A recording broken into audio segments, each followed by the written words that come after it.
¿Ok?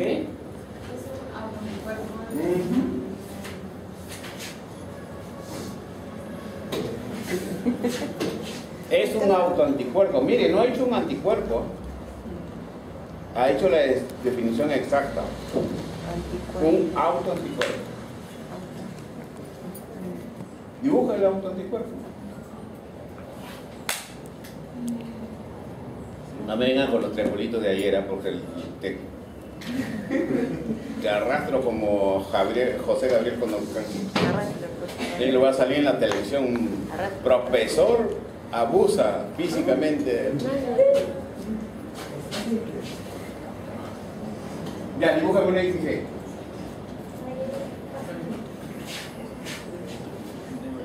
Ya, muy bien, lo hizo, sí. ¿Cuál es? Es un autoanticuerpo. Quiere decir que es un anticuerpo contra un autoantígeno, ¿no es cierto? Contra un antígeno propio. Por eso es autoanticuerpo, contra algo propio.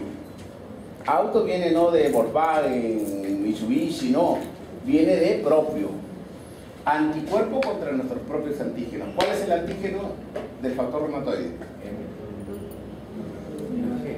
¿Cuál es el antígeno? M. ¿Qué es M? ¿La fracción constante de quién?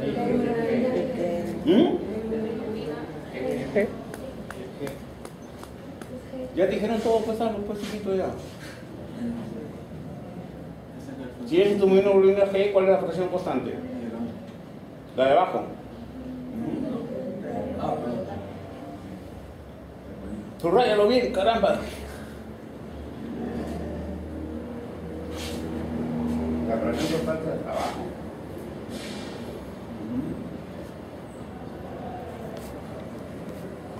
La pongamos así.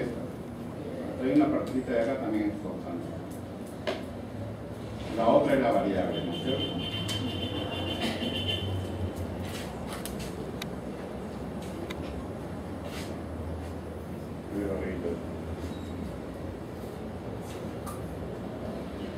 ¿Aló?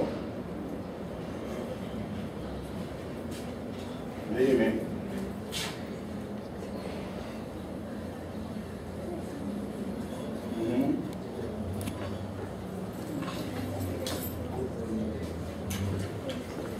Ya, ¿cuál es la solución entonces?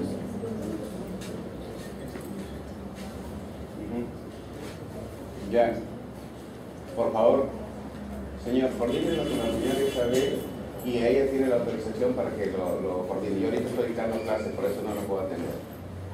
¿Ya? Por favor, con la Isabel. Dígale al señor Vargas que la comunique con la doctora Moraina o con la señora Isabel. ¿Ya? Ya, este es la fracción constante. Este vendría a ser tu autoantígeno, ¿no es cierto? Tu antígeno propio. Ya, señala, dibuja. ¿Qué es el factor reumatoide? Ya te lo dijeron, un autoanticuerpo contra la fracción constante de la IgG. O sea, ¿cómo lo digieres ese conocimiento?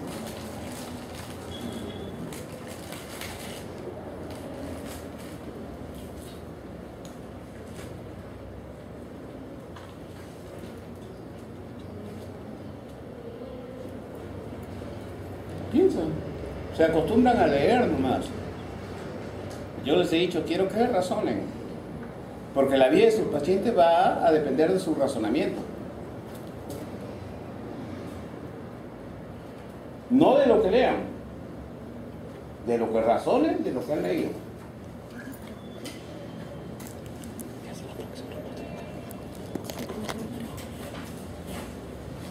A ver, vamos con los compañeros.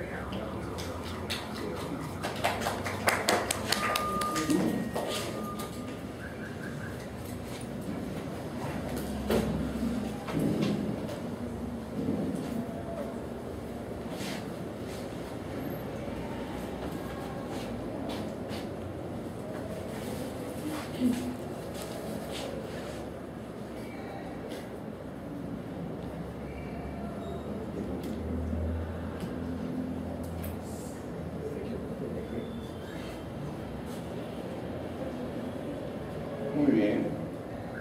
Un anticuerpo que se une a la fracción constante.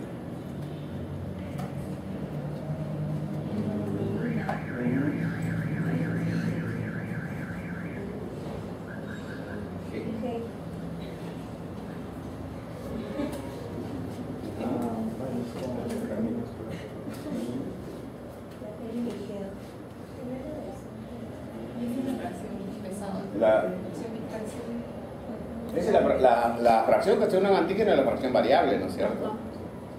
Ese es el FAP. Y la larga de arriba, esta que va hacia arriba, esa es la fracción constante. Tome asiento.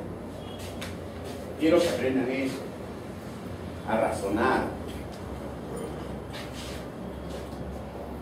Primero, críticas, ¿ya? Críticas. Esta es la IgG. Acá hemos dicho que hacia arriba queda su fracción constante y acá su fracción AB, que se une al antígeno, ¿no es cierto? Ya habíamos visto en las clases anteriores, ¿no es cierto? Que era una palabra quechua, ¿no es cierto? Binding, antigen, fraction, ¿no es cierto? Fracción que se une al antígeno, ¿no es cierto? Muy bien. Su compañera ha hecho este gráfico. Podría haber sido hasta acá, podía. Lo he hecho con un solo brazo, también es correcto. Y ha puesto IgM. ¿Correcto?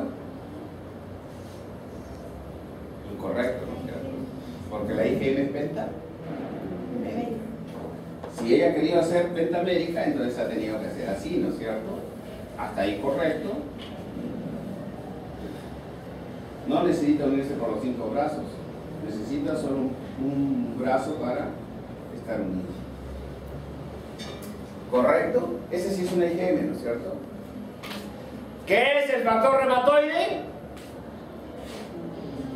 Una IgM que ataca la fracción constante de la IgG, ¿no es cierto? ¿Qué es un factor reumatoide? Una IgM que se une a la fracción constante de la IgG. ¿Quién es? Este es nuestro anticuerpo. Y este anticuerpo a la vez está haciendo de antígeno, ¿no es cierto? La fracción constante está cumpliendo un rol de antígeno. Y se une, ¿no es cierto? ¿Correcto? O sea, nuestros propios anticuerpos atacan a la fracción constante de la IgG. ¿Correcto esa definición? ¿Completa esa definición?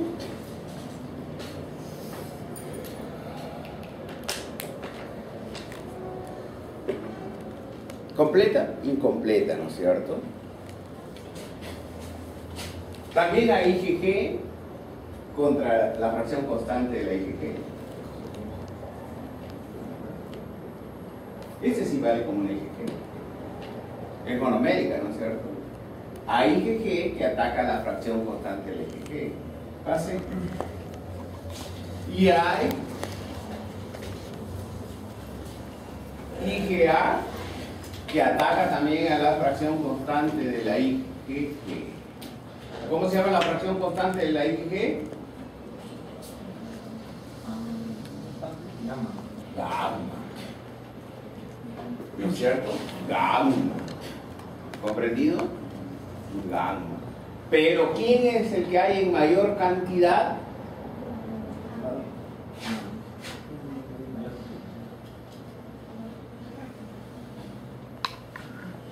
¿Quién es el más frecuente? Pero también puede haber IgG antigamma, también puede haber IgA antigamma, y los tres son factores reumatoides. ¿Quién es el más frecuente? ¿Qué es el factor reumatoide? Un anticuerpo que ataca la fracción constante de la IgG, que generalmente es de isotipo IgM, pero que también puede ser G y A.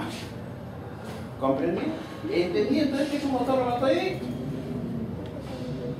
La otra pregunta: ¿este antígeno es soluble o particulado?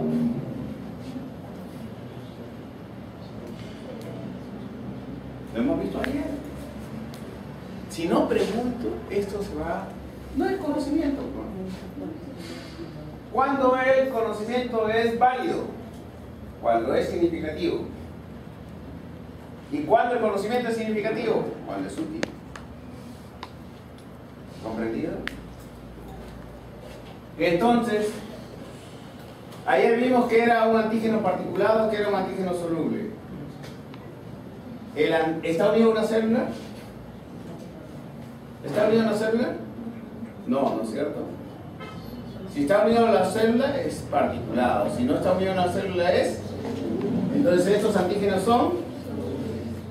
O sea que viajan por la círcula.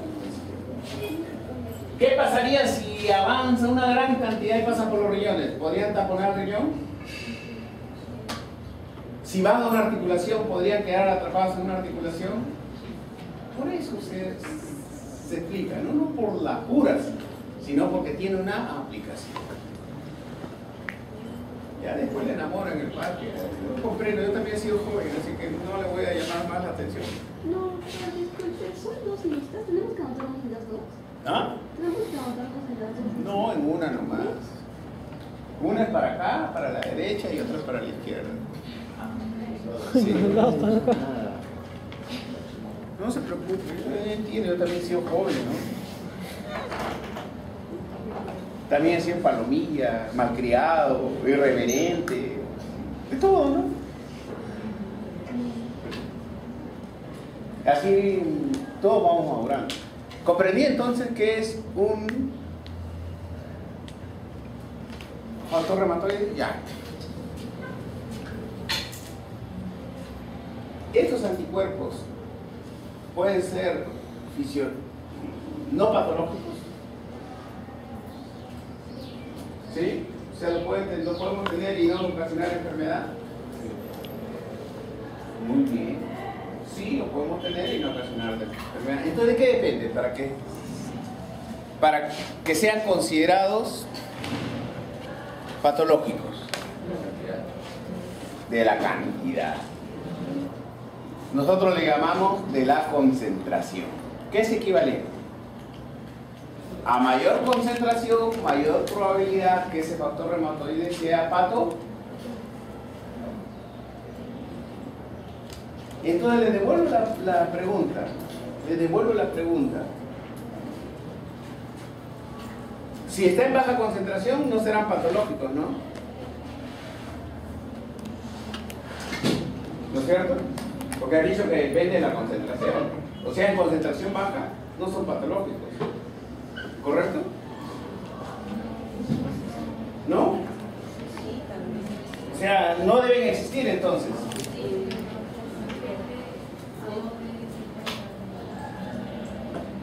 Sí, pero lo sacamos de la sangre, la concentración la determinamos en sangre. ¿No es cierto? El factor reumatoide se determina en sangre. Y específicamente en suero. No en sangre total. Específicamente en suero. Entonces le cambio la pregunta. Ya me dijeron que la posibilidad que sea patológico es mayor si la concentración es mayor del factor reumatoide. ¿No es cierto? Estamos ahí de acuerdo. Yo les cambié la pregunta y le dije, entonces las concentraciones bajas no son patológicas. También son patológicas. Entonces, ¿a partir de cuándo son patológicas? Si tú dices que las concentraciones bajas son patológicas, siempre que existe el factor reumatoide va a ser patológico. Los polos, los extremos son patológicos. Hay un rango, son valores normales. Ya hay un rango. Entonces, cuando esté en ese rango de valor normal, no es patológico. O sea, las concentraciones bajas no son patológicas. ¿No es cierto? La señorita me dice, ¿qué es esto? A partir de una concentración, acá está en 0 y aquí hay un rango. Si está en ese rango de valor normal, no es patológico. Por encima de ese rango, es patológico. Entonces, yo digo, alguna concentración baja no es patológico, entonces. Esa es la pregunta.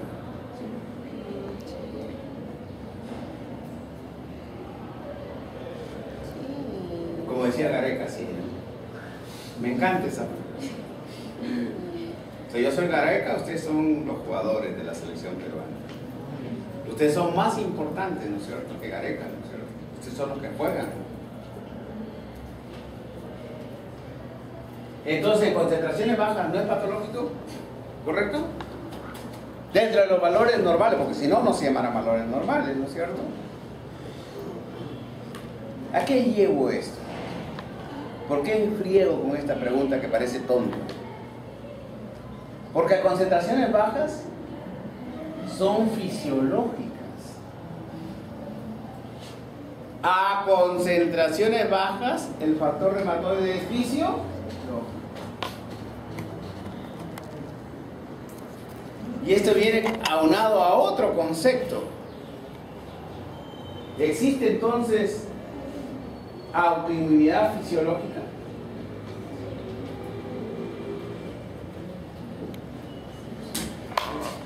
¿Sí? ¿No? ¿O la autoinmunidad siempre será patológica? No, ¿no es cierto? No, pues. ¿Pero por qué tienen duda? Porque nos han creado en el esquema de lo propio y lo ajeno. Ya ese es un paradigma obsoleto, ¿cierto? Y hemos dicho, ya ha sido superado. ¿Qué es un paradigma? El concepto vigente actual. Y el concepto vigente actual dice que existe inmunidad, que existe autoinmunidad fisiológica. ¿Comprendido?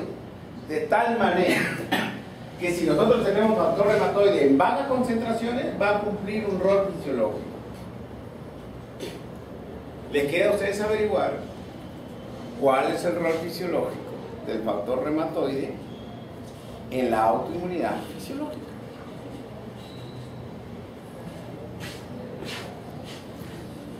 ¿Comprendido? En conclusión, existe una autoinmunidad fisiológica y una autoinmunidad patológica. ¿Comprendido? Una pregunta más al respecto. O sea, me encanta hacer esta... A mí más me gusta la pizarra que las diapositivas. Pero las diapositivas son hermosas también.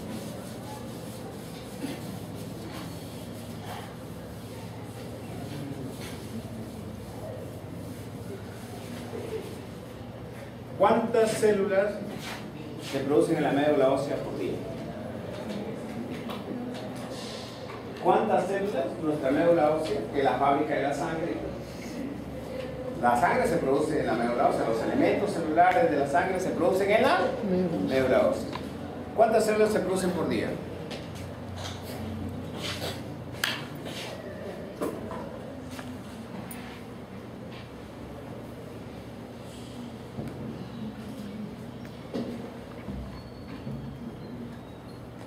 ¿Depende?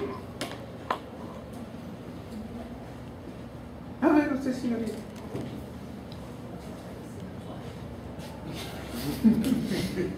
Está cansada, dice, ¿no? He llegado tarde. Sí, pero es una pregunta de cultura general. A ver, señor Costadito. ¿Depende de qué?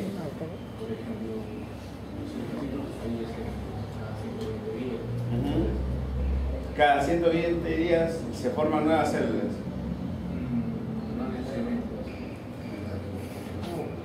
Eso me encanta, que razonen.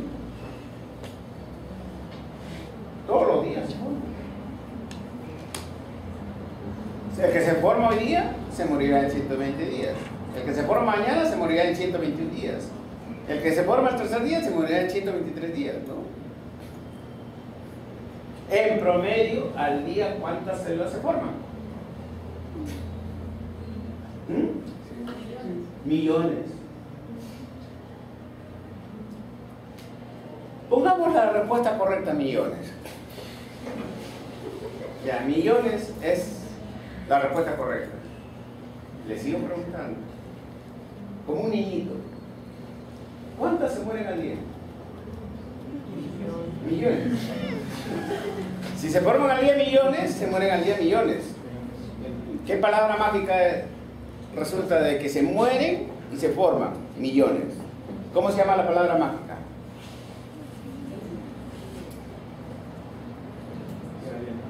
No quedaría nada, ¿no? Si no, nos morimos.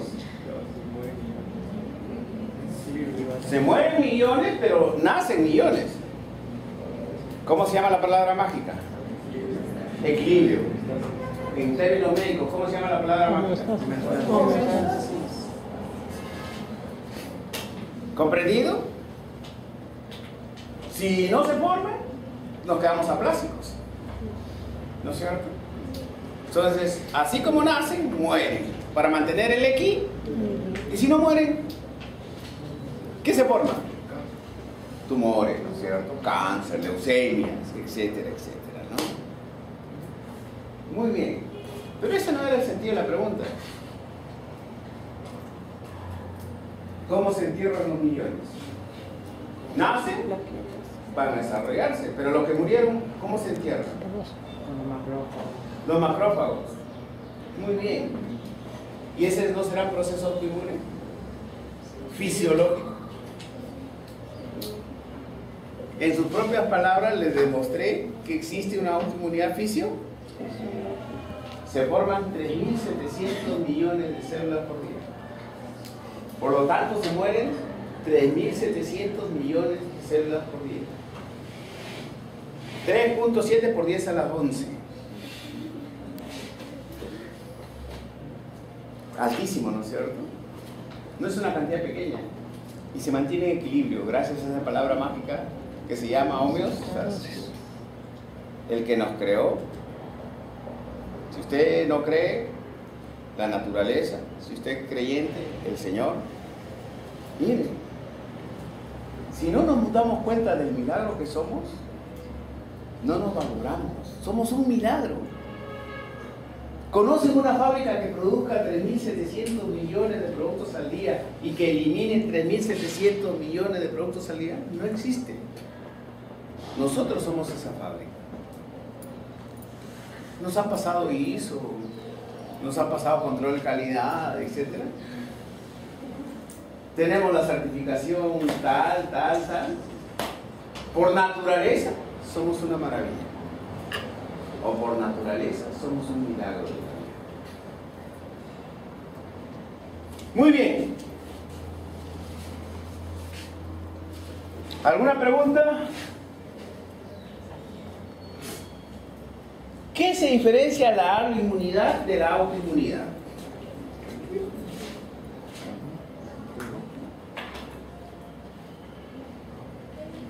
La diferencia entre autoinmunidad,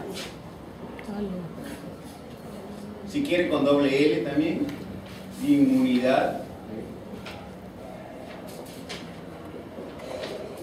de la autoinmunidad.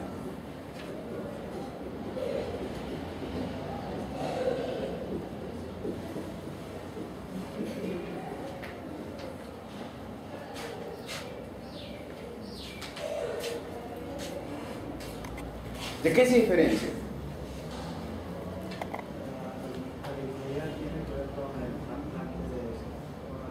Trasplante de órganos. Sí, correcto. Muy bien. Defina a lo mejor autoinmunidad. Desconoce. Que la autoinmunidad es un cuerpo extraño y la autoinmunidad es lo propio. Ya, antígenos propios, autoinmunidad, antígenos extraños, autoinmunidad. Pero algo le falta al halo para ser completo. Ese antígeno extraño de un mono, de una gallina, de otro ser humano, De un mismo organismo. de una misma especie. O sea, estos antígenos serían antígenos humanos, pero no propios. Porque si son propios, serían autoantígenos. Son antígenos de la especie humana. ¿Comprendido? Entonces estos son antígenos humanos, no propios. Redundante, ¿no? Porque si sería propio ya es mi autoantígeno. Y si es el antígeno de un chimpancé, ¿cómo se llama?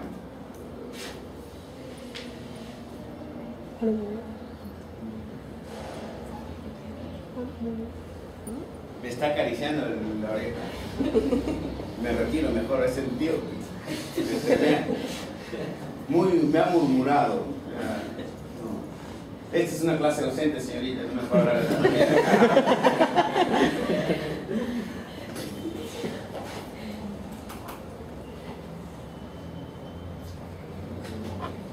Senoantígenos. Cuando son de otra especie, es senoantígeno. Así. Seno, no con S, sino con X. Claro, de otra especie. Nosotros somos especie humana. Si es una especie no humana, ¿cómo se van a llamar? A ver. Aló, doctor Romualdo.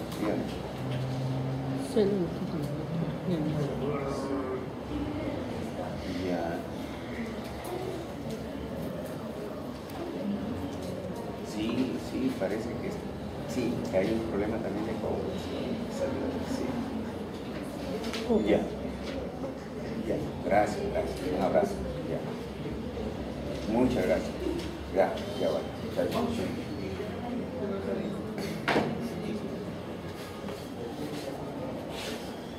¿Estamos? De otra especie, seno. De la misma especie, halo. De la propia persona, auto.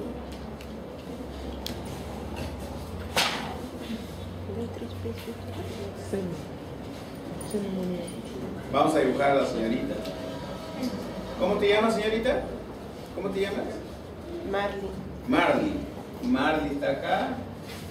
¿Cómo se llama usted? Alonso. Ya, Marley y Alonso tienen un bebito. Ya se ha puesto nervioso ya. Alonso ya quiere correrse ya. Está gestando Marley. Pero Marley.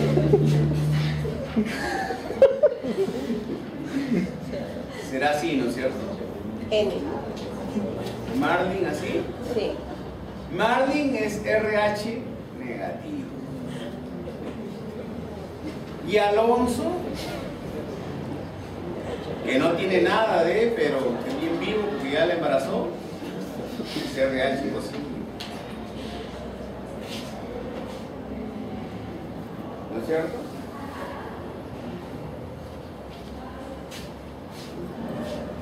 Primer embarazo, no pasa nada. Segundo, sí. Ok. Segundo embarazo, pero en este, ¿qué pasó? Al finalizar el parto, pasa sangre fetal la circulación materna. Y pasa, el fetito era RH positivo. Este antígeno RH no lo tiene la madre, no lo tiene Marley. Lo va a reconocer su sistema inmunitario y va a producir anticuerpos contra el RH. ¿Cómo se llaman esos anticuerpos? El antígeno más importante del sistema RH es el D mayúscula. Anti-D. Fueron felices, le celebraron el primer año, el segundo año, el tercer año, lloró cuando lo dejó en el nido, porque era su bebito, su vida, su adoración, y desde los 2 días se limpiaba con la servilleta su boquita. Es un niño genio. Así se toda la madre. Oh, mira, mi hijito, mira, precoz, mira qué bien, inteligente, brillante. Ese amor es insuperable, así que. Y les cuento. Historia de la vida real. Estaba atendiendo, era interno de medicina, atendía un parto. ¿Ustedes han visto un niño anencefálico? Pero sí han visto a Herman Monster, ¿no es cierto? En la tele. Ya ustedes que habrán visto Herman Monster, es de nuestra época. No tiene esto así convexo, ¿no? Tiene así en plano. O sea, su cráneo está en plano. Los ojos en un anencefálico no tienen párpados, o sea, se ve como un ojo de un toro. No tiene párpados, se ve grandote, porque no es que lo proteja. Tiene el llanto de un gato. Al momento que la tenemos el parto, fue toda una tragedia. La voy a resumir. Nace el bebito que lloraba como gato, que no tenía párpados y no tenía la boca craneal completa, un anencefálico, y lloraba como un gato. La madre lo abrazaba con qué amor. Lo cogía, lo besaba, lo cubría de besos, lo llenaba de besos.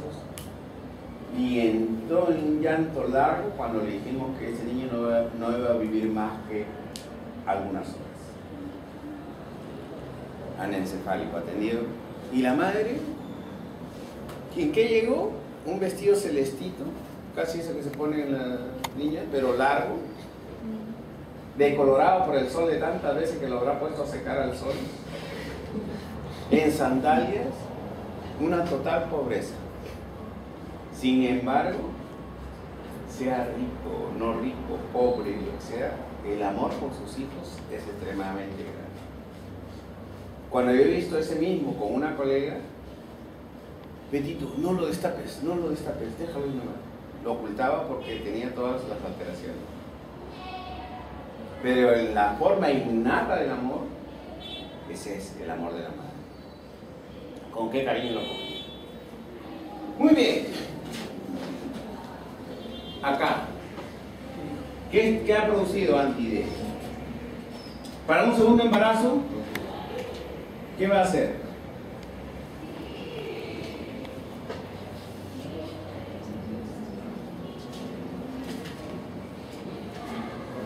¿Qué va a ocurrir en un segundo embarazo?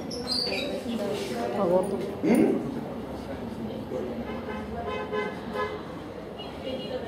Eritroblastosis fetal, ya hizo el diagnóstico.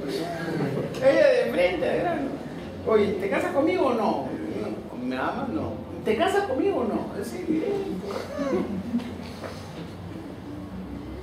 No analizó. De repente no te convenía, ¿no? La pregunta es, ¿por qué acá, recién al final del embarazo, se forma el anti-D? ¿Y por qué acá Porque actúa está antes? sensibilizado. ¿Por qué qué? Sensibilizado. Ya se sensibilizó. Y entonces acá, inicialmente, ¿qué anticuerpo se produjo? Anti-RH, sí, anti-D. Pero ¿qué clase? ¿Qué isotipo? IgA, IgG, IgM, IgD, IgE. M. M dijimos, ¿no es cierto? Su M será pentamérico. ¿Atravesará barrera placentaria?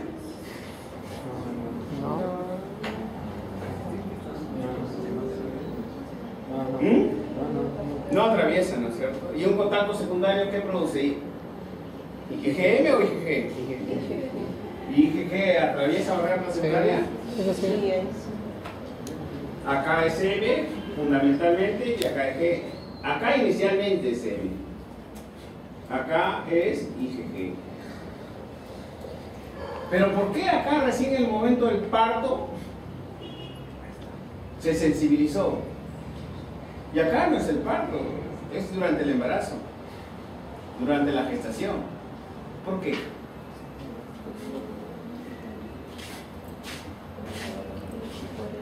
¿Cómo decía Gareca? Sí, ¿no? ¿Por qué? Vuelvo a preguntar, vuelvo a repetir la pregunta. Acá hemos dicho que se sensibiliza al final del embarazo, ¿no es cierto? El final del primer embarazo es el parto, ¿no es cierto? Y aquí, ya el niño, no estamos en el parto y ya lo está atacando esos anticuerpos. ¿Qué estímulo hubo para que lo ataque precozmente? ¿Por qué a este lo ataca precozmente y este al final? Acá fue el final del embarazo, ¿no es cierto? Que eso no pasó nada, embarazo, y ok, ¿no es cierto? Fue parto y salió. En el momento del parto pasó sangre a la circulación materna. La circulación materna produjo anticuerpos, inicialmente IgM, anti-D. En el segundo embarazo ya se producen fundamentalmente IgG. La pregunta es, ¿por qué no esperó a los 9 meses para recién atacar al niño? Ya sabe, o sea, ya tiene la memoria de los... Ya tiene la memoria, ¿sí? Pero ¿qué hace que tenga la memoria? ¿Qué produce que tenga memoria?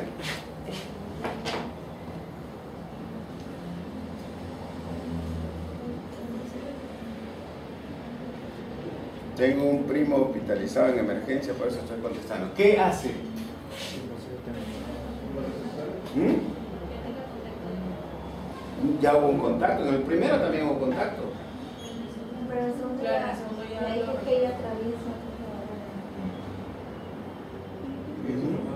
Pero ¿cómo que recién pasó glóbulos rojos al final del... ¿Aló? Sí, sí.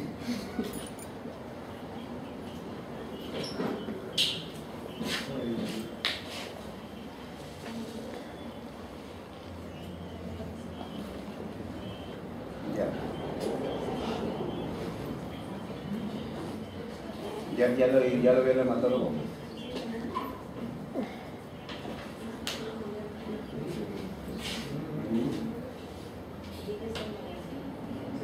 Factores de población.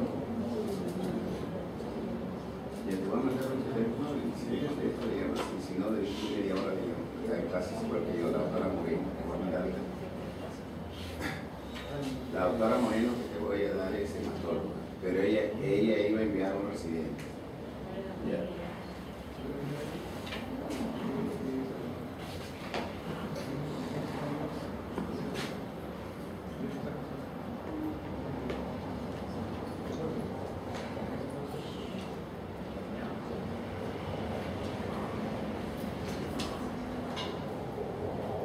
La pregunta es, ¿por qué en el otro, al momento del parto, la placenta pasó sangre a la circulación materna y ahí se sensibilizó? ¿Y por qué acá, todavía durante la gestación, ya lo está atacando? Pero aquí todavía, para que se produzca la inmunoglobulina G, necesita un estímulo antigénico. Hay un linfocito de memoria. Hay un linfocito de memoria, correcto. ¿Pero qué más?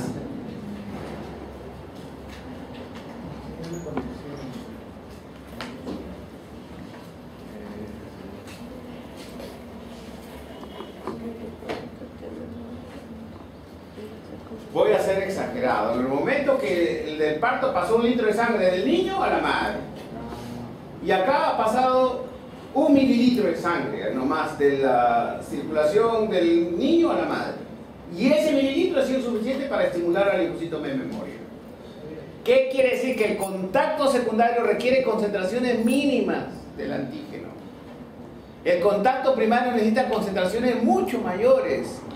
El contacto secundario, con solo pequeñas cantidades de concentración del antígeno, basta para que se estimule. Y ya no va a producir IgM, va a producir IgG. ¿Y cuáles son esas causas que originan que pase sangre del niño a la madre en el segundo embarazo? Contracciones, infecciones, sangrados uterinos, amenazas de abortos. Hacen que basta una pequeña concentración que ingrese a la circulación materna para generar una respuesta muy potente. ¿Comprendido? Acá se demora 15 días en responder, acá se demora 3 días. Aquí una gran concentración, aquí una concentración mínima. Acá IgM, acá IgG. Y la IgG atraviesa barrera placenta. ¿Comprendido?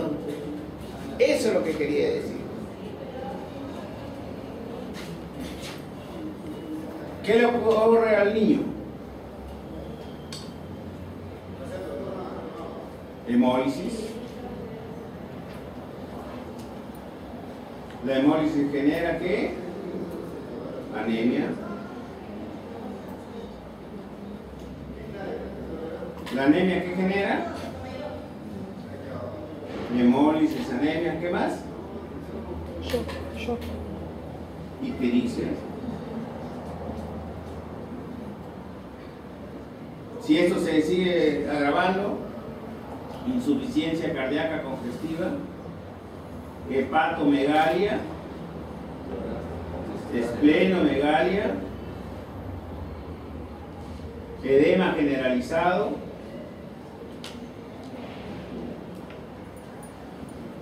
y muerte.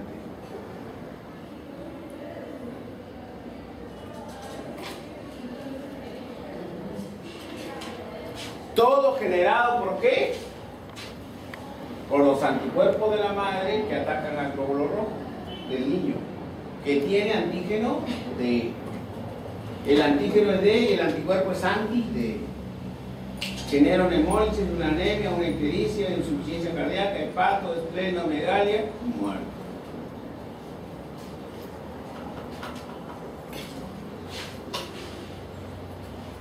¿De qué tipo es la ictericia? ¿Ah? Indirecta. Indirecta. ¿Y qué pasa con la ictericia, con la bilirrubina indirecta o no conjugada? Ingresa al sistema nervioso central y hace daño irreversible. ¿Cómo se llama eso? Carníqueros.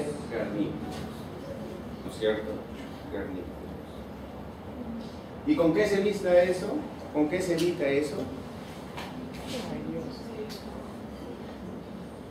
Con un adecuado control prenatal, ¿no es cierto? De saber el RH de la madre y del padre verdadero, ¿cierto? Entonces eso es importante. Un control prenatal bien llevado evita esto. Y en la autoinmunidad, ¿qué se genera?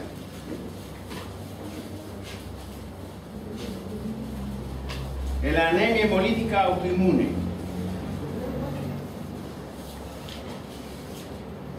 Anemia hemolítica autoinmune.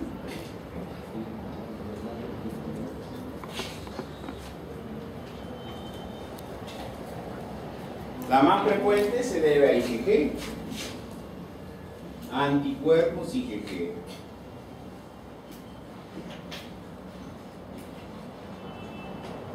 ¿Qué hace?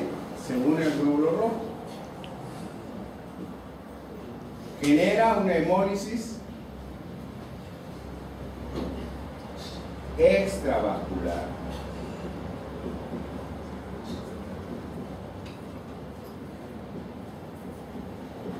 ¿Qué más? Genera anemia. Genera ictericia.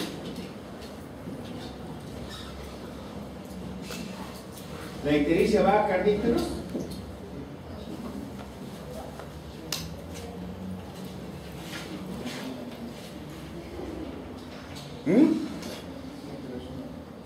Sí.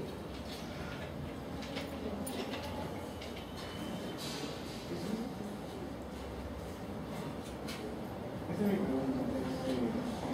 Lo que yo he leído es que en los niños hay más potencialidad que de carníqueros y en un adulto mayor. ¿Pero por qué, pues?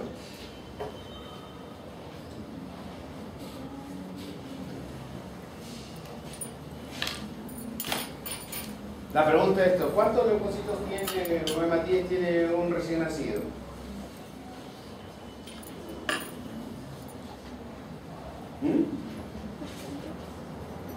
Pongámosle 5 millones por microlitro. ¿El señor cuántos hematíes tiene por microlitro? Está bien alimentadito, su mamá le prepara su desayunito, le pone su baberito acá para que tome sus juguitos, sus sanguchitos, te da tu carnecita, ¿no es cierto? Y te espera con el almuerzo y te atiende, ¿no es cierto? Correcto. ¿Cuántos hematíes tiene por microlitro?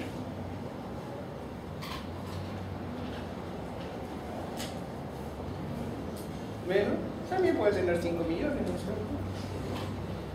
El recién nacido a veces nace con un poquito más de 5 millones. Ya 5 millones tiene, ambos tienen 5 millones. ¿Cuánto pesa, señor? 75 kilos.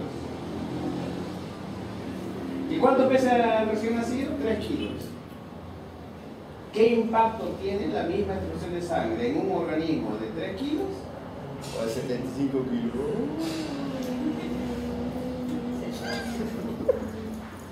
¿Entendido?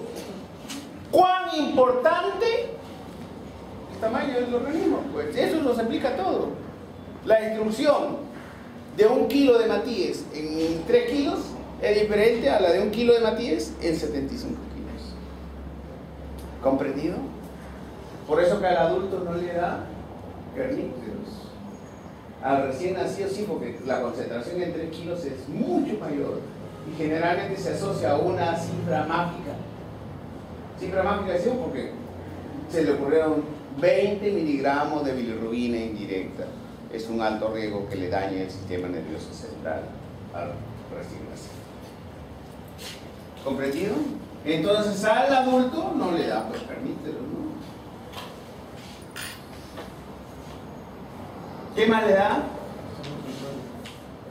Responde a hepato, esplenomegalia. ¿Qué más le da? ¿Responde a corticoides? Sí, responde a corticoides.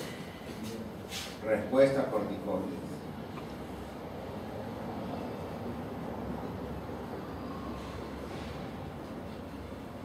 Respuesta a esplenomegalia.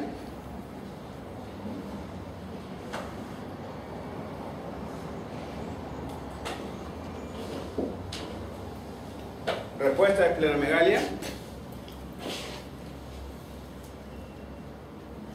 No esplenomegalia, esplenectomía.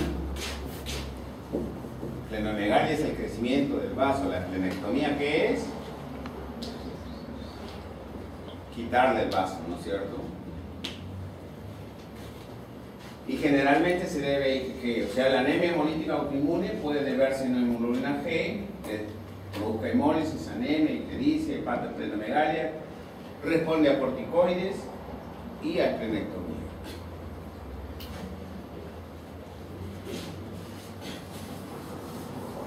Y si fuera por anticuerpos fríos, este es anticuerpos calientes, dice. Si fuera por anticuerpos fríos, IgM, fríos. Acá la hemólisis era extravascular. Cuando es por M, ¿cómo es la hemólisis? ¿Qué es hemólisis extravascular y qué es hemólisis intravascular?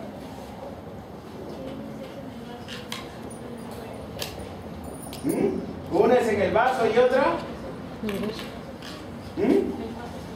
en el vaso sanguíneo. Si es intravascular, ¿quién activa mejor el complemento? ¿La M o la G? La M.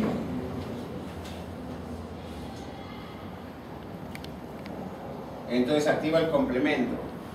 ¿Y qué hace el complemento? Llega al complejo ataque membrana.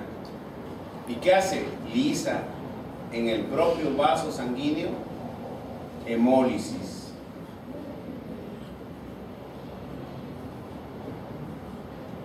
Acá, ¿dónde ocurre la hemólisis? Recién cuando un macrófago reconoce la fracción constante, lo engloba y lo fagocita. Eso es fuera del vaso sanguíneo. Entonces es una hemólisis extravascular. Acá el complejo ataque membrana es el que participa, lo destruye dentro del vaso. Intravascular, hemólisis intravascular. Igualito hepato, esplenomegalia, ictericia. ¿Qué más? No hay respuesta a corticoides. ¿Qué más? No a esplenectomía.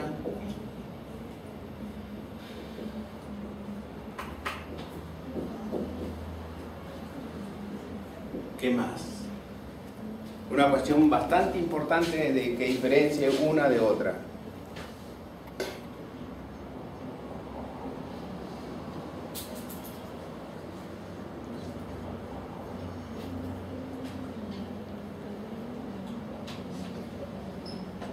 Generalmente acá es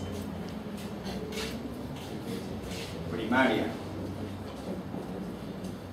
Quiere decir que la causa es la propia anemia hemolítica autoinmune. Ella es la causa. un desorden autoinmune. Acá generalmente es secundaria.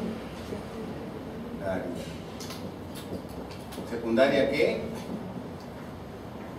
Si es un viejo, ¿en qué pensaríamos? En una neoplasia ocúlea. Si es un niño, en una infección.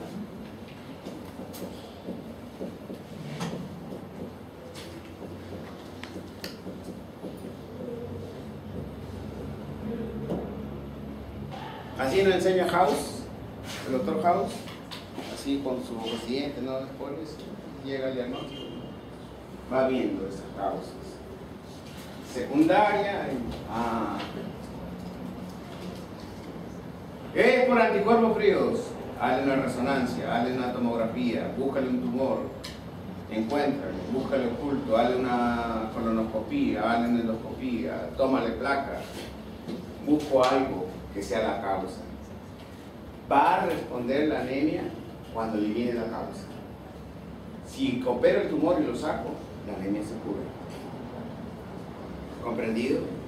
Y vean la pobre respuesta.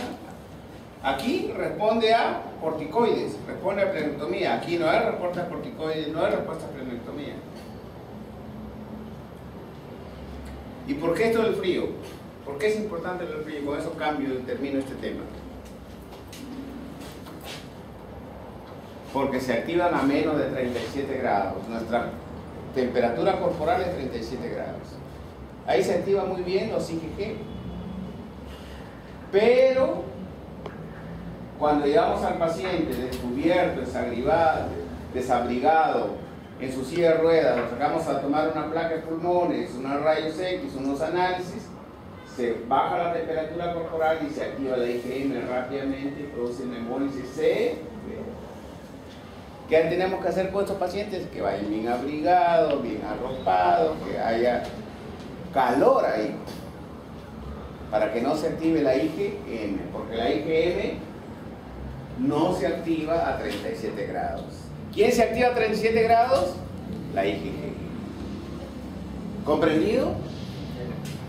Con eso acabo esto. ¿Preguntas? Pregúnteme lo que no entiendan, no tengan miedo. A ver, tú señorita que te veo preguntando, ¿por qué no me preguntas?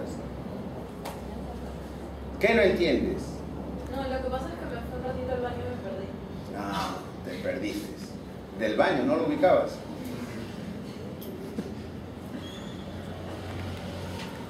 ¿Preguntas? Muy bien, ahora sí me voy a divertir un poco con las diapositivas.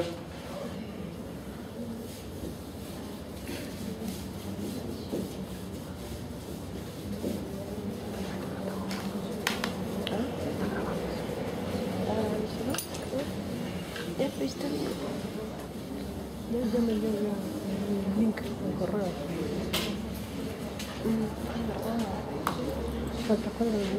Sí, sí.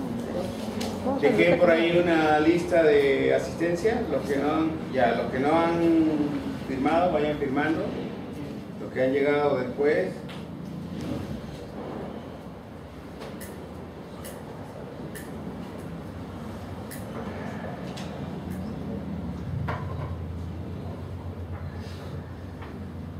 No, este ya lo vimos.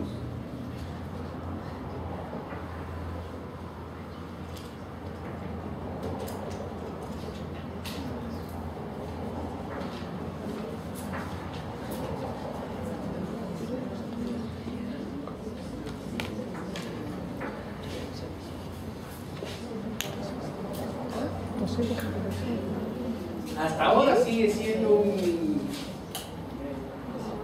mito o sigue en discusión, y esta es una pregunta que tiene varias respuestas, que lo ha tenido a lo largo de la historia de la medicina. ¿Cómo se genera la respuesta inmunitaria?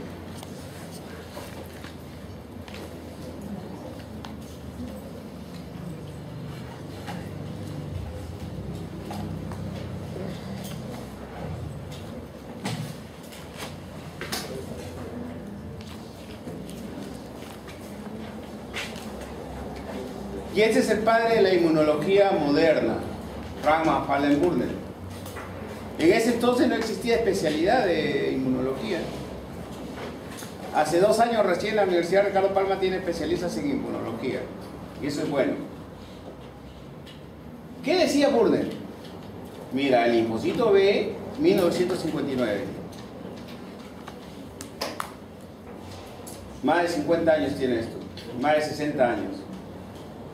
Reconoce una bacteria a través de su BCR y lo ataca. Esta era la discriminación de lo propio y lo no propio.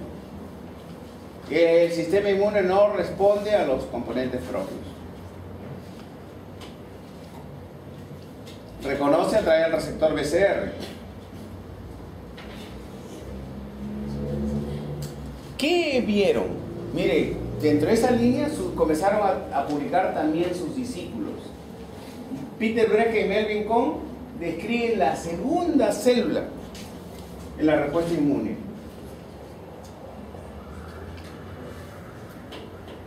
Y dicen, este linfocito B, para que ataque a la bacteria, necesita de un linfocito T helper. Y este T helper le emite una señal. ¿Y cómo se dieron cuenta de esto?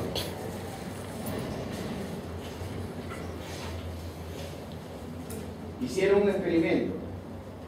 A animalitos recién nacidos le quitaban el timo, pero tenían linfocitos B normales.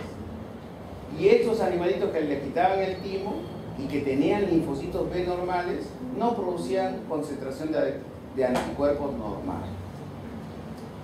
Si producían anticuerpos en concentraciones bajitas o no producían. ¿Qué quería decir eso? ¿En el timo hay linfocitos B? No, no es cierto, solo T. Quiere decir que el linfocito B requiere del T para que produzca concentración normal de anticuerpos. O sea que en términos generales, no exclusivos, porque hay excepciones, en términos generales el linfocito B es linfocito TH dependiente, es T dependiente. ¿Comprendido?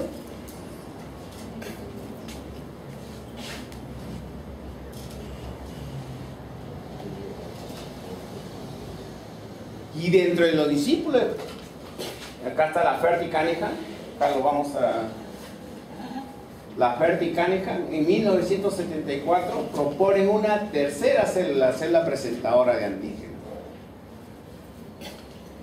El linfocito T da una señal 2 y la célula presentadora también da una señal 2, pero no para el B, sino para el TH.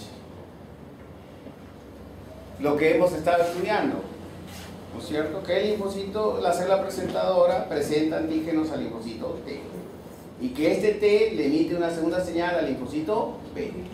¿Comprendido?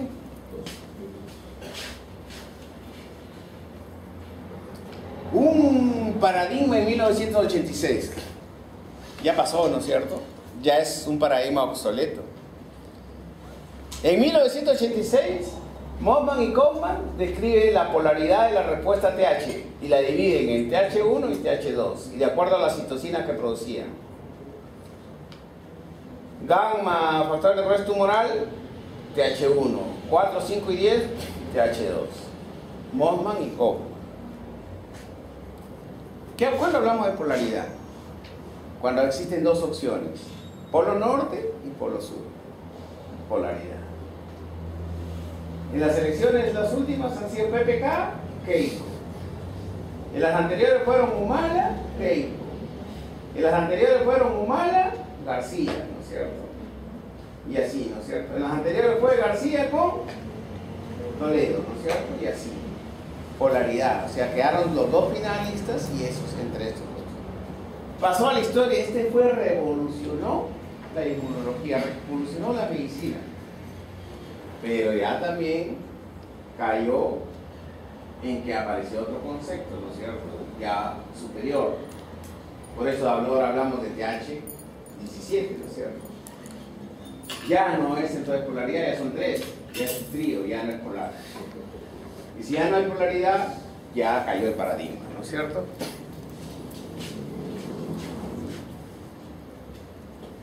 Y apareció este profesor, miren, este profesor se llama Charles Geneway. ¿Qué propone Charles Jenner?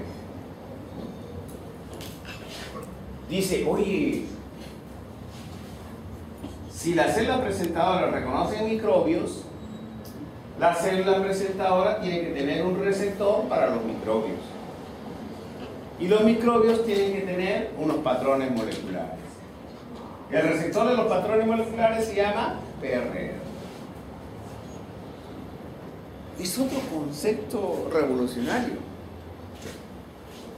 No existía el concepto de PRR. Muchos lo habrán olido, olfateado, pero el que lo pronuncia, el que lo hipotetiza sin haber sido descubiertos, el que imagina, por eso digo, nunca abandonen sus sueños, sus imaginaciones.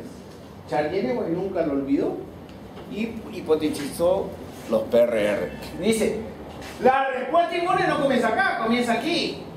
Cuando el PAN es reconocido por el PRR, ese lo procesa, lo presenta y genera las señales para que se active el B.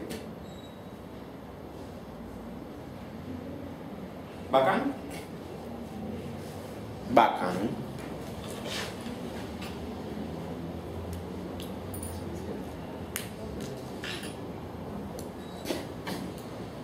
¿Explica bien bacán la respuesta inmune a bacterias y otros patógenos? No explica la respuesta a trasplantes, a tumores, ni autoinmunidad.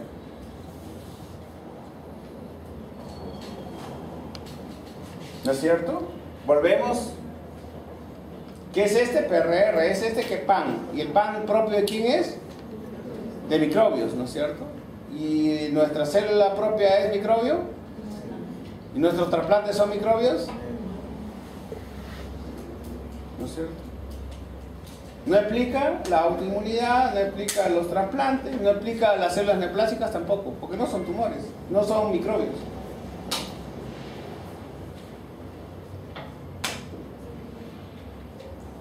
¿Y qué dice Polly Massinger?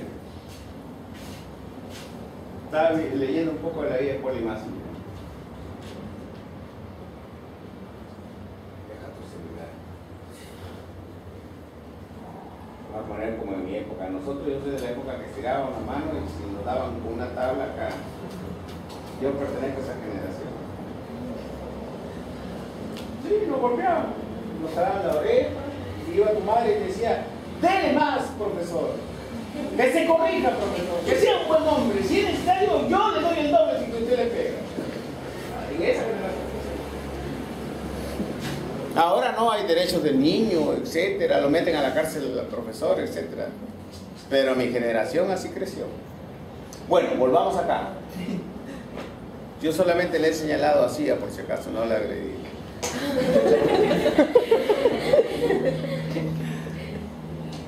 ¿Qué dice Polly Massinger? Las mujeres siempre tienen ven de otra manera, pues, ¿no? Siempre ven de otra manera. Entonces dicen, el hombre es de no sé qué, la mujer es de no sé qué. ¿De qué planeta es la mujer? ¿Y el hombre de qué? Yo tengo mi propia teoría, se lo voy a decir al final, ¿ya?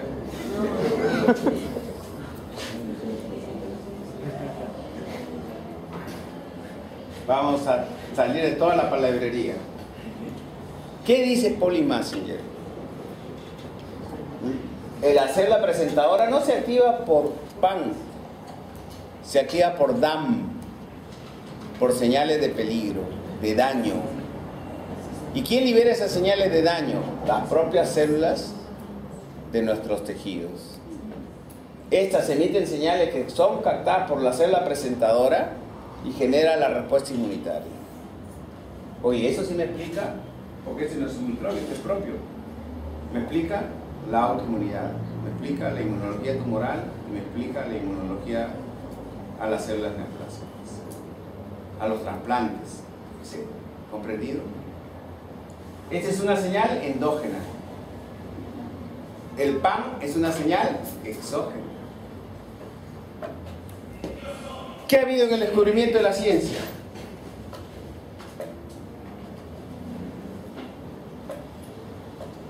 El descubrimiento de los Tyler Rosette.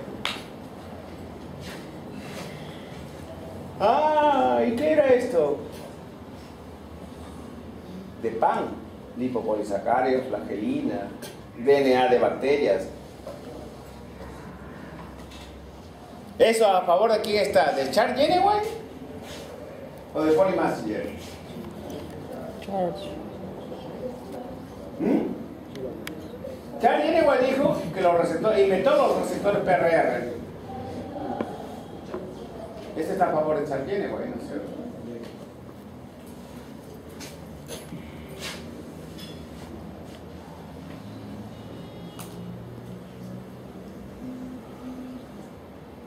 Pero la señal de peligro ha sido respaldada también porque el DNA, el RNA, la proteína de shock térmico, el interferón alfa, la interleucina 1 beta, los ligandos CD40 que producen producto del hialuronano, también son reconocidos por los Twilight receptors.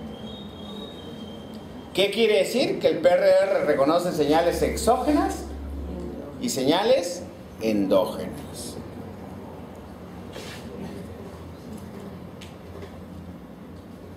Acá está pues, PAN, DAM. Pero el mismo reconoce tanto PAN como DAM. Y este es el fundamento de la respuesta inmune, en términos simples. El microbio o el DAM se unen al receptor PRR, la célula presentadora lo procesa, lo va a presentar al linfocito T. Y aquí inicia la respuesta inmunitaria adaptativa. ¿Comprendido? Recuerden que la señal, hay señal 1, señal 2 y hay señal 3. Dame la señal 3. Dame el gráfico de la señal 3. Te ayudo, te voy a ayudar. CPA, actuó acá con PRR, con PAN, lo procesó y a través del MHC lo presenta. ¿A quién? Al linfocito T.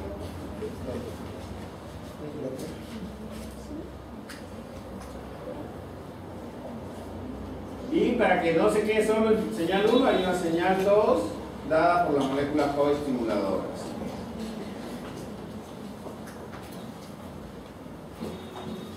¿Cuál es la señal 3? Señal 1, señal 2, ¿cuál es la señal 3? Ya te ayudé.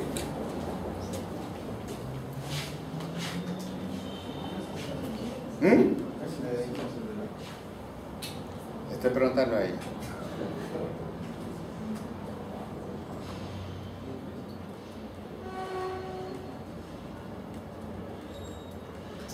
¿Cuál es la señal 3? Que es diferente a las señales 1 y 2 que he presentado acá.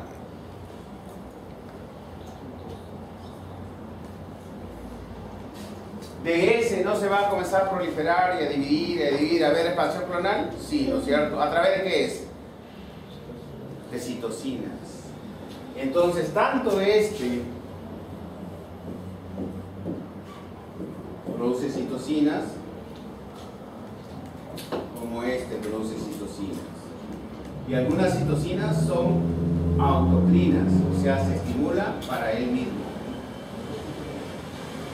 Ahí está la interleucina 2, responsable de qué? De la expansión clonal.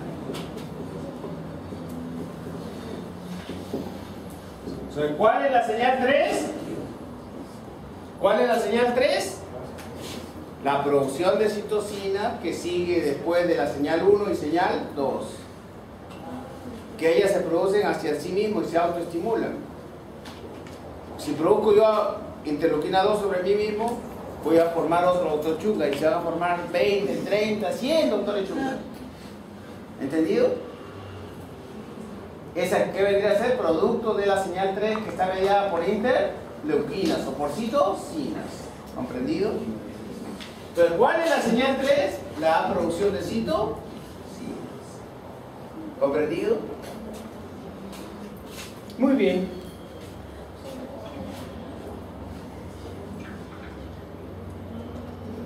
¿Qué dice? La persona que no está en paz consigo misma será una persona en guerra con el mundo entero. Paz y guerra. Miren, hay un experimento bien gracioso. A mí me encanta este experimento. Dice que se produce un gen híbrido de la nucleoproteína del virus de la coriomeningitis linfocítica.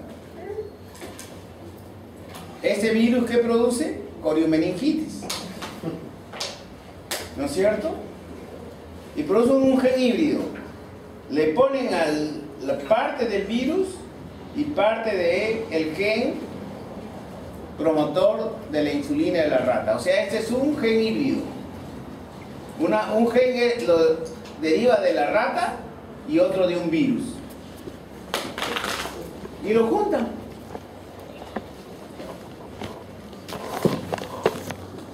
Y entonces, ¿qué van a tener?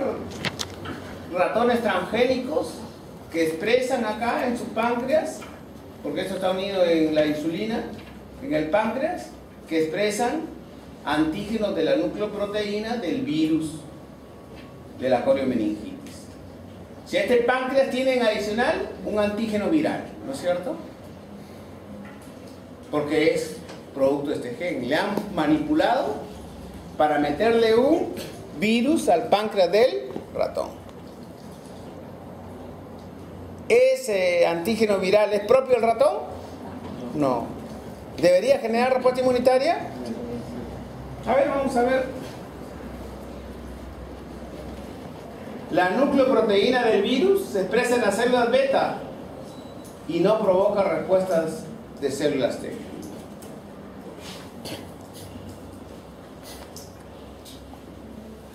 No provocó. Nada, no pasó nada.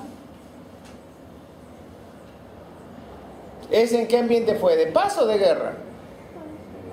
De paz, ¿no es cierto? Cuando todo tranquilo, el ambiente es de paz, oremos al Señor, con todo respeto lo digo. Todos en paz, paz, amor, debemos amarnos, cuidarnos, protegernos, beneficiar a la sociedad y al hermano y al prójimo. Vamos a un ambiente de guerra. Aquí se generó tolerancia, lo mismo, el gen híbrido se puso en el ratón. ¿Y qué le hacemos al ratón?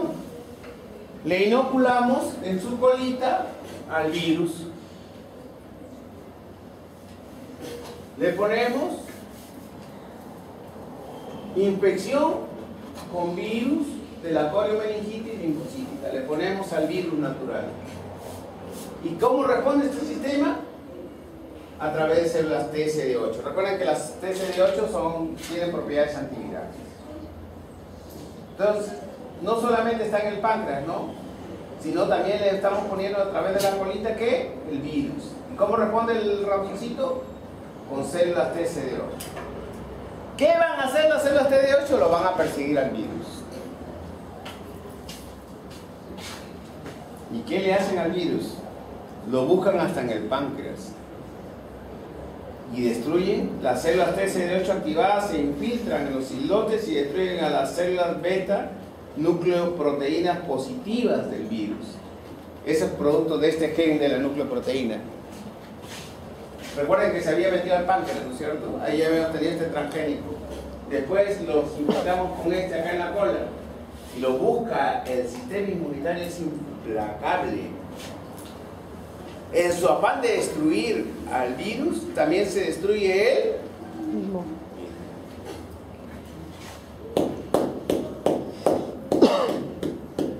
¿En qué ambiente hemos estado acá? Guerra. Guerra, ¿no es cierto? ¿Cuán importante es el medio ambiente? Para un lado, todo este es tolerancia. Y todo esto de acá es guerra.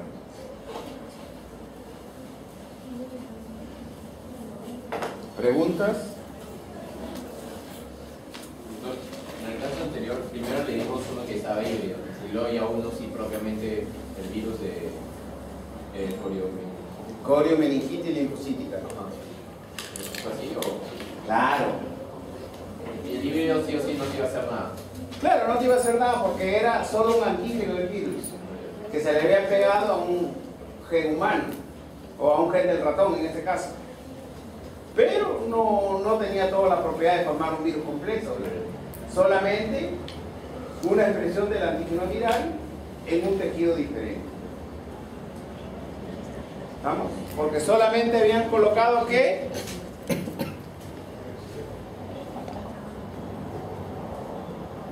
la nucleoproteína, una nucleoproteína del virus de la coriomeningitis linfocítica. Para que sea el virus completo había que ponerle todos los genes del virus. No, acá solamente una partecita del virus. Esta partecita le pusieron en el páncreas. Lógicamente no iba a producir infección porque no era el virus completo, pero sí llevaba una partecita del virus, o sea, un antígeno viral. Y no pasaba nada. Como no era virus completo, tampoco se reproducía. Pero estaba incrustado ¿dónde? En la célula beta pancreática. Cuando le ponen el virus completo, activa el linfocito TCD8 y él busca no solamente esa partecita, sino busca todo el virus y lo persigue por todo, lo va buscando, es implacable hasta que lo encuentra. Uy, lo encuentra en el páncreas, pero no sabe el virus completo, encuentra una partecita y a pesar de esa partecita lo destruye totalmente. ¿Estamos? O sea, para que vean la potencia que tenemos el sistema inmune. Yo tenía una sobrina con leucemia. Tenía porque ya murió. Esta sobrina, cuando tenía menos de 500 neutrófilos, hacía fiebres, infecciones que no calmaban con ningún antibiótico ni el antibiótico más potente del mundo. Cuando subía de los 500 neutrófilos, desaparecía la fiebre. ¿Cuál es el mensaje? Que nuestro sistema inmune es mucho más potente que muchos antibióticos. Ese es el mensaje. Cuando debilitamos el sistema inmunitario nos hacemos proclives a infecciones. ¿Preguntas?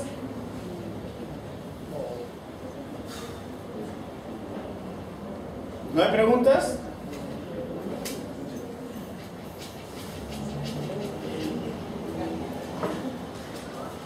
Tolerancia central, ya lo hemos visto, este es un repaso. Pero no hemos hablado del gen aire. ¿Para qué sirve el gen aire en la tolerancia central?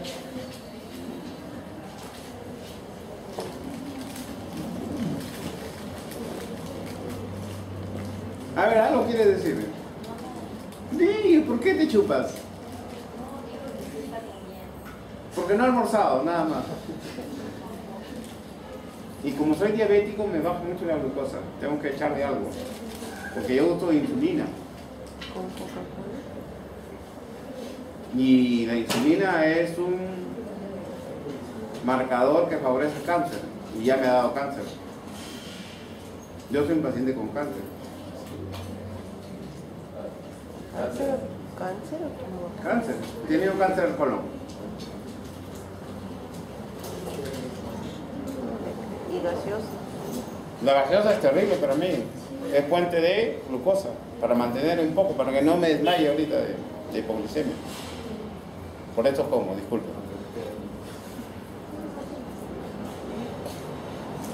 A propósito de eso, la dieta alcalina, ¿no? Nada de arroz, nada de gaseosa, nada de azúcar.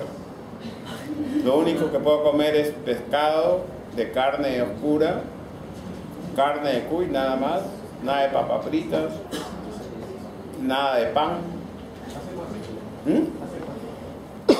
En mayo del año pasado fue mi diagnóstico. El día del trabajo, el 1 de mayo me hicieron el diagnóstico. Fue feriado, ¿no es cierto? Y uno de mis ex alumnos me dijo, doctor, venga, yo estoy de guardia y lo voy a atender para hacerle su examen. ¿Cuál es el mensaje? Porque este es un testimonio de vida. Todos a partir de los 40 años y en casi en forma obligatoria de los 50 años debemos hacerle una colonoscopia.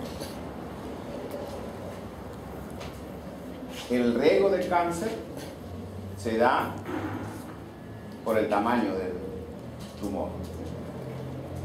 Menos de 1 centímetro, la posibilidad de que sea benigno es altísima. Más de 1 centímetro, la posibilidad de que sea maligno es alta. Mi tumor fue de 8 centímetros. Y a Dios gracias comencé a sangrar. Y me di cuenta, pero ya tardíamente, ¿no? En el momento del diagnóstico, bueno, ya me dijeron, etcétera, me toman una tomografía y me toman una resonancia magnética. La tomografía es para verlo en panorámico y la resonancia para ver el tumor. Y la tomografía me dice, no hay nada, no hay ningún cambio, no hay ningún compromiso, está libre. Y la resonancia, la mitad del radiólogo para acá y la mitad del radiólogo para acá, del hospital Revaliati y del hospital Linneo, de los dos. Para acá era un estadio T3, ya era invasivo, y para acá era un T1. Si era T1 era in situ y me hacían una cirugía endoscópica, como decir un raspado, sin necesidad de corte, porque si el intestino sí lo cortan aquí, lo cortan acá quirúrgicamente, pero si es raspado internamente hacen un procedimiento que se llama mucosectomía. Y yo me acordaba que yo soy malo jugando pelota, pero juego pelota todas las semanas. Y ahí van de todas las especialidades. Y voy al gastroenterólogo, y ya tiene más de 40 años, te puedo hacer tu colon. Anda, maricón, métele eso a tu abuela, ¿no? Ignorante, animal, bruto. Porque si me hacía 2 años o 3 años como me lo habían propuesto, lo sacan. Por eso digo que animal. Yo es una propia crítica, ese prejuicio, ¿no? A los machos, a los hombres, y todavía ligeramente a tu abuela todavía. ¿Verdad? Cuán ignorantes somos y cuán ignorante es fútbol, ¿no? ¿Yo qué? ¿Qué me va a pasar a mí? ¿Qué cosa? A mí, a los hombres, etcétera. El cáncer no respeta la profesión, la edad, nada. En mi hospital, y por eso le digo, nunca abandonen sus sueños. Un gastroenterólogo joven, flaquito, esto así, como se dice, medio nerd, que ni juega pelota y todo el mundo lo hace chacota, etc. Gastroenterólogo él, comenzó a formarse en hacer mucosectomías. Como no había en el Perú, se fue a Japón, se fue a Estados Unidos, se fue a Inglaterra, y el hombre comenzó a impulsar la mucosectomía en el hospital. ¿Quiénes eran sus rivales? Los cirujanos, ¿no es cierto? Que vienen, ¡pah! Corta aquí, ¡pah! Corta acá, ¿no es cierto? Sacan un pedazo de intestino, corta. Quimioterapia, radioterapia, ¿no es cierto? Y él no comenzó a hacer sus mucosectomías. Microscópicamente va viendo y va depilando, y a veces ha habido mucosectomías que le han durado 10 horas. Un solo paciente, estar ahí con un microscopio sacando la mucosa. Vuelvo a mi casa. Qué terrible es, qué jodido es, voy a decir en peruano, que no le puedan dar el diagnóstico, oye, ¿este 3 o este 1? Entonces yo dije, asumo por lo que es más grave, que sea de 3. Entonces cirugía. Le vamos al cirujano. Otra historia real, para que vean lo terrible que es el mundo médico, lo horrible que es el mundo médico. Como soy conocido entre el hospital, etc., venían mis amigos cirujanos. Que no te opere ni el jefe de departamento ni el jefe de servicio. Se les complica y se muere. Mira lo que le pasó a Somocurcio. Por Dios, son malos. Que te opere él y él, son los mejores. Y él se habían peleado con él y ella. Y entonces se habían ido del servicio, se habían ido a otro servicio y ya no operaban polvo. ¿Cómo nos acuchillamos entre médicos? Y yo como paciente, al médico, entonces dije, Dios mío, ellos son los mejores. Hermanito, mira, tengo un cáncer de colon. ¡Ah, amigo, acá te doy cama, acá te doy todo, vente, acá te operamos! Me faltó el valor de decirle, pero no quiero que me operes.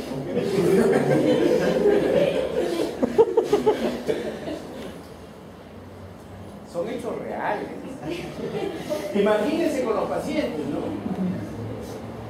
Bueno, conocido, etcétera.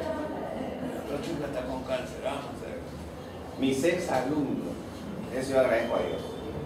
Mis ex alumnos convocan una junta médica. ¿Y qué dicen los cirujanos acá? Le vamos a cortar acá, un pedazo, pero no con fines terapéuticos, sino con fines diagnósticos. Lo mandamos a la biopsia y si sale que es cáncer, le cortamos por acá y por acá. ¿Y qué dijeron mis alumnos gastroenterólogos? No. Le hacemos en todo caso la mucosectomía y si no podemos retirarlo porque ya está avanzado, porque la mucosectomía solo se puede hacer para T1 in situ, le damos a usted pase para que ya le hagan la radical. No, pero le podemos hacer una diagnóstica. Y dice, cirugía.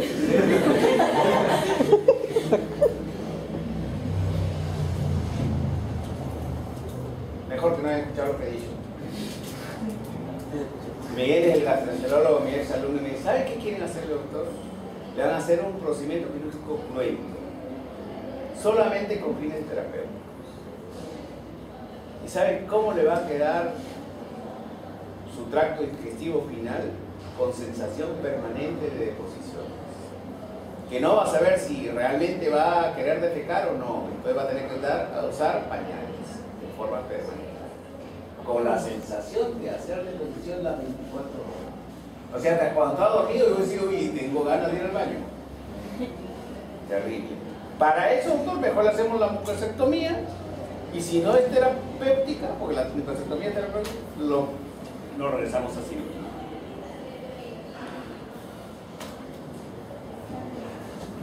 Lo hicieron. 8 centímetros. Sacaron 7, así para acá. Al octavo ya no podían avanzar más. Ah, aquí está el T3. Sacaron más. Sangró. Sacaron más. Sangró. Lo cauterizaron. Tumor, anatomía patológica.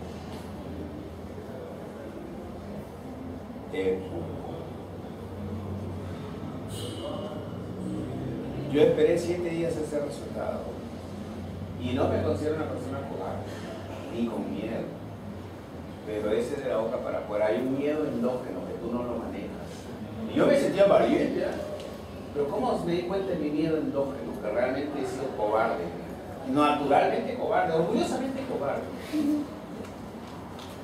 Comencé a bajar 1 kilo por día. ¿Y ese producto de qué? Del estrés. ¿Cómo estás? Bien. ¿Y cómo te ya quiero regresar a trabajar? ¿Y cómo ya me hicieron procedimientos? ¿Cómo estás? ¿Te opera la anatomía patológica? ¿Cómo te sientes? Bien. ¿De qué me puedo arrepentir en mi vida? ¿De mis pecados? Sí, de mis pecados me puedo arrepentir. ¿Pero qué he hecho? He sido trabajador, he sido estudioso, he formado alumnos, he enseñado gratis años de mi vida, he formado gente sin ningún interés. No soy un ratero, no soy un coimero, he tratado de llevar una línea honorable para los médicos. ¿Qué me puedo morir tranquilo? Con todos mis pecados. Y ahí era lo que yo decía, que tenía una definición para hombre y de mujer. No conozco ningún hombre que no sea, un hombre, verdaderamente hombre, que no sea un perro. Y se lo digo así como jóvenes, mujeres jóvenes que van a ver. Un hombre ve Y qué bonito. Ahí está. Te amo, te adoro, mi amor, te quiero. Siempre mira. Y hay mujeres que eliminan más feromonas que otras, ¿sabes? Que no son tan migraciones, pero eliminan muchas feromonas que la rodean 5. Así. Y el perro más no deja de ir. Oye, pero ven para acá, perro, no, ven para acá. ¿Qué le digo? Que la vida con la pareja que tengan va a ser un perro. Si tengan conciencia que es un perro. Entonces tienen que ser inteligentes para relacionarse con un perro, que naturalmente es perro. Esa es mi definición. Y no conozco ni una mujer que no sea bruja.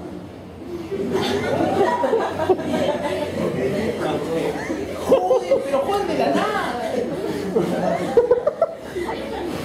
Yo he sido jefe de 25 mujeres, jefe de servicio. 23 tecnólogos y 2 médicas. Tenían 12 meses para salir de vacaciones. Si tú sales en enero, ya puedes salir en febrero, en marzo. Las 2 querían salir en agosto. Y las 2 querían salir en diciembre. O sea, 15 días cada una. Ya, tú sales del 1 al 15 y en el otro sale del 16 al 30. No, yo quiero también del 1 al 15. No, yo, ya, tú este año sales así, tú el otro año sales así. Ya, me dicen sí, al día siguiente. ¿Por qué me discriminas? ¿Por qué tienes una preferida? Yo soy más antiguo, ¿no? ¿Por qué haces a la casa en casa de la vieja? No tiene ni hijos, yo sí tengo hijos.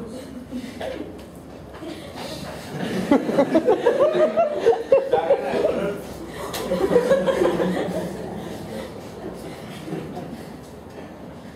Por Dios, oye, ¿no podían ser razonables? Así, brujas hasta morir. Son lindas, preciosas. Nos volvemos perros por ellas, pero brujas. ¿Cómo solucionaba? Váyanse las 2 si no quiero ni verlas, vayan. Entonces, ¿quién hacía el triple trabajo? Porque tenía que hacer mi trabajo, lo que hacía ella y lo que hacía ella.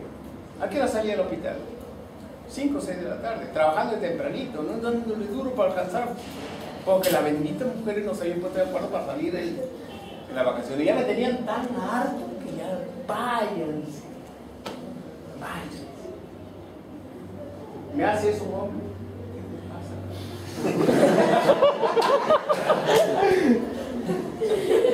Si quieres afuera nos agarramos. ¡Vamos! Nos peleamos, nos sacamos la muerte y la semana estamos tomando juntos un par de cervezas.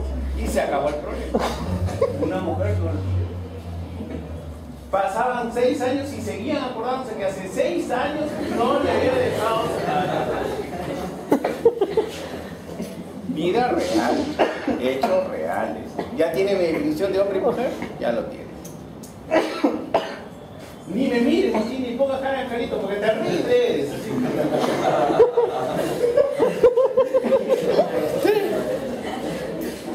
Yo hago estudio de trasplantes.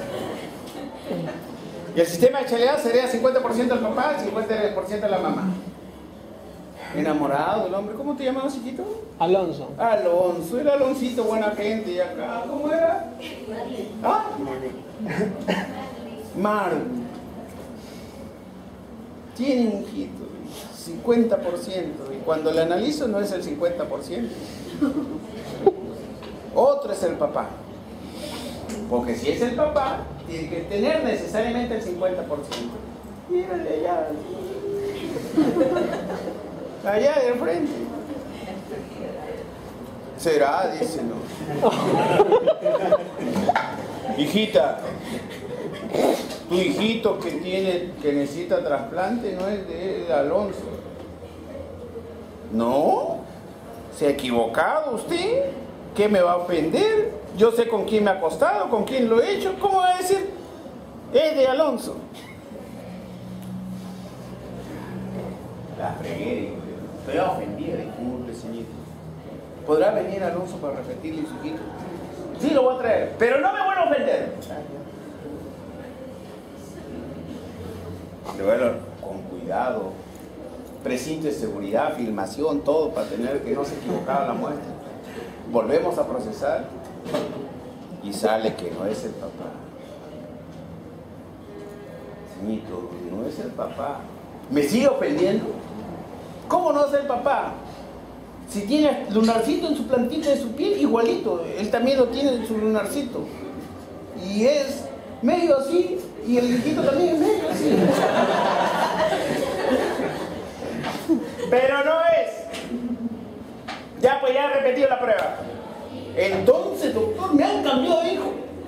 Pero sí sale que es su hijo. Todos los casos lo han negado, ninguno lo ha aceptado. Y no son poquitos, ¿eh? Y el papá, triste, acongojado, desesperado, con el hijo con leucemia. Y no es su hijo. Sí es su hijo, porque padre es el que cree. Eso yo... Un día boté a uno de mi promoción. Venía una... Era alto, sí. Una niñita bien bonita acá que se le cogía su pierna. Quiero saber si es mi hija. ¿Y por qué? La mamá es bien bonita, pero es jugadora. Yo le contesté así. Oye, carajo. ¿Quieres saber si es tu hija? ¿No ves con qué amor te abraza, te persigue, te sigue? ¿Necesitas una prueba para decir que eres el padre? ¿Necesitas ser biológico para amar a esa niña que estás amando ahorita? No, no es cierto. Yo llegué a esa conclusión, ¿no? Si he amado a un niño, lo he amado desde que nació y lo he cuidado hasta ahora, y sea, a menos que haya un problema legal, ¿qué me importa que me digan que biológicamente no es mi hijo del alma, es mi hijo de sentimientos, es mi hijo de mi preocupación, es mi hijo de mi cuidado, de mi trabajo, porque con mi trabajo lo he cuidado, ¿no? Necesito una prueba. Por la duda, a menos que sea un trasplante, pues, ¿no? Así inevitablemente lo tengo. Y de todas clases sociales, desde más humilde hasta más encumbrado. He atendido hasta ministros, gente poderosísima, sí. Médicos también. Bueno, ¿alguna pregunta?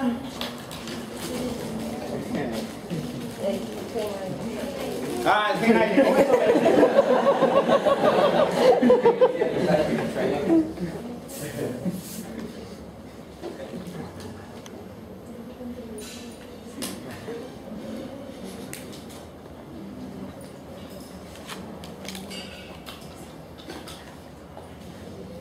vean el gráfico, dice un timocito. Las células en el timo se llaman timocitos, no se llaman linfocitos, ¿no es cierto? El equivalente del linfocito en el timo es timocito. TCR, vector antigénico, célula presentadora. Estamos en el timo. Nuestros linfocitos reaccionan contra tus células del páncreas, de tu páncreas, normalmente. No. Pero han tenido que haber contacto, presentar una célula, un antígeno pancreático propio. Si no lo reconoce, pasa control de calidad. Si lo reconoce, lo elimina porque reconoce lo propio. ¿Comprendido? Y entonces, ¿cómo hace para presentar péptidos propios si está en el timo? ¿Cómo hace para que presente antígeno del páncreas si está en el timo? Ahí está el gráfico, léanlo.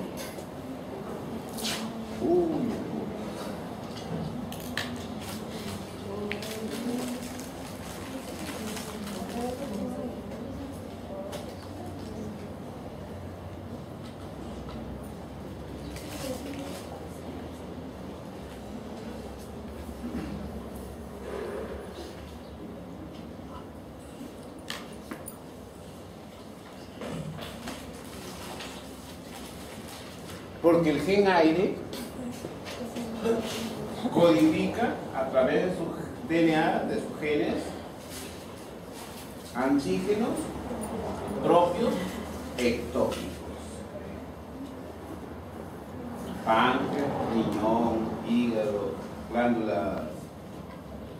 Existe una familia de genes que se llama aire, que hacen que se presente en el timo a través de la célula presentadora de esta.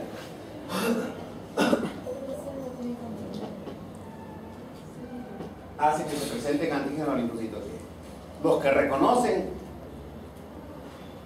a este antígeno propio son eliminados. ¿Qué hace entonces el gen aire?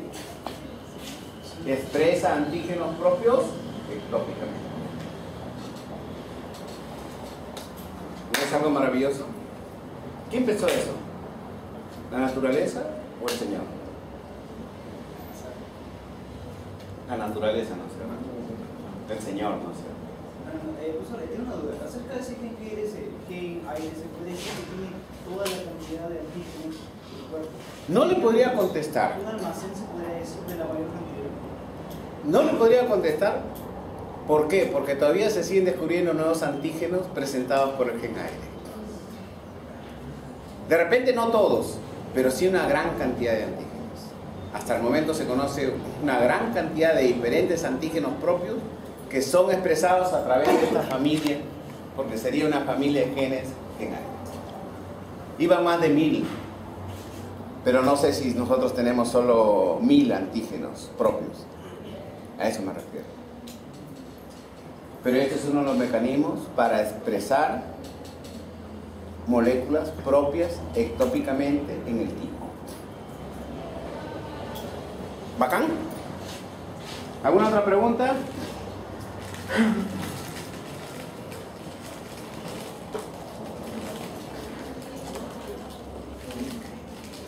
Bueno, me despido y espero, como les digo muchas veces, no verlos más. No verlos más en este curso, porque si los vuelvo a ver, es que han repetido. Y no quiero que repitan, sino quiero que sean exitosos.